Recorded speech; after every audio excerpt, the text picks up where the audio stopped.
ఒక సూర్యోదయం. అదే క్షణంలో ఒక శిశువు జన్మించాడు.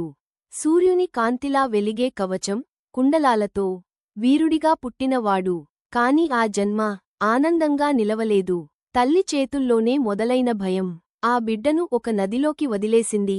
అతను పెరిగింది రాజభవనాల్లో కాదు, ఒక సాధారణ కుటుంబంలో. కాని అతని కలలు మాత్రం సాధారణం కావు. అతను యోధుడిగా మారాలని కోరుకున్నాడు. ప్రపంచం అతన్ని ఎప్పుడూ గుర్తించలేదు. తన ప్రతిభను చూసే ముందు తన పుట్టుకను తీర్పు చెప్పింది. అవమానాలు అతని గుండెలో అగ్నిలా మండిపోయాయి. కాని ఆ అగ్నినే అతను తన శక్తిగా మార్చుకున్నాడు. ఆ సమయంలో ఒక స్నేహం అతని జీవితాన్ని మార్చింది. తన విలువను చూసిన ఒకడు అతన్ని ప్రపంచానికి రాజుగా పరిచయం చేశాడు. అతనికి దానం అంటే కేవలం ఇవ్వడం కాదు, తనకున్నదంతా ఇచ్చేయడం.